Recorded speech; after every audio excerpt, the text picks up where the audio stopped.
Attends,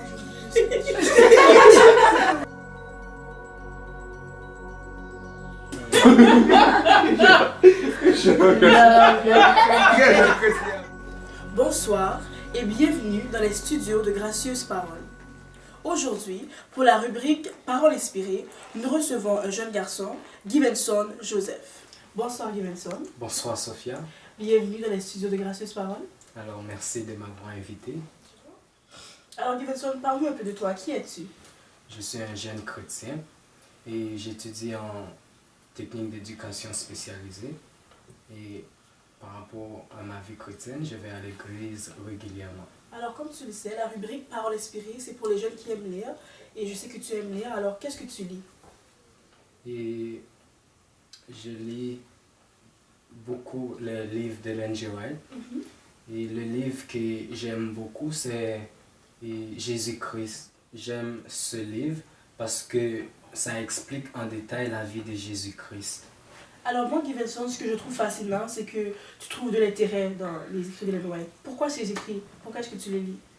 Je lis ce livre parce que ça suscite en moi le désir d'étudier la Bible et d'apprendre plus de Jésus. Alors Givenson, voudrais-tu partager un extrait de ce livre avec nous?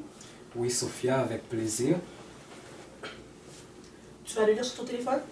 Oui, je vais vous laisser savoir qu'il y a une application de tous les livres d'Ellen G. White disponible gratuitement en ligne. Jésus-Christ retourna vers sa retraite et vaincu par l'horreur de ténèbres profondes, tomba à genoux.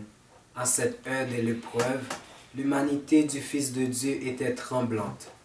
En ce moment, il ne priait plus pour que la foi des disciples ne faillît point, mais pour sa propre âme tentée et agonisante. Le moment redoutable était arrivé où devait se décider la destinée du monde.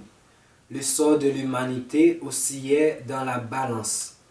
Le Christ pouvait encore refuser de boire la coupe préparée pour l'homme coupable. Il n'était pas trop tard. Jésus pouvait essuyer la sueur sanglante de son visage et laisser périr l'homme dans son iniquité. Il pouvait dire que les transgresseurs subissent la peine de son péché. Moi, je retournerai vers mon Père. Le Fils de Dieu allait-il consentir à boire la coupe amère de l'humiliation et de l'agonie?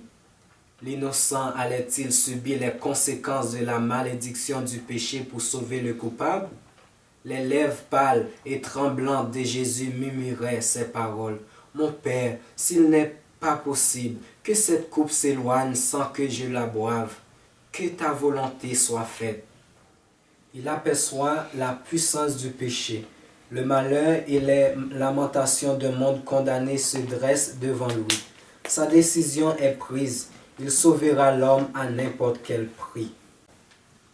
Il accepte le baptême du sang, pourvu que des millions d'êtres humains obtiennent la vie éternelle.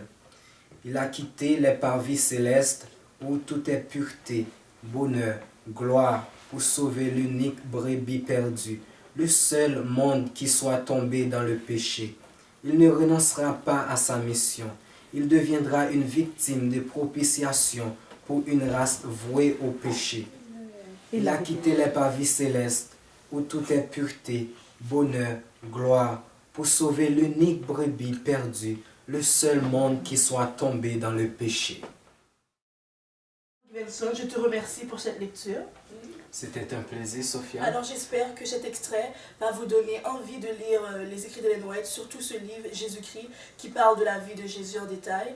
Nous vous remercions d'avoir été avec nous. Restez fidèles au poste.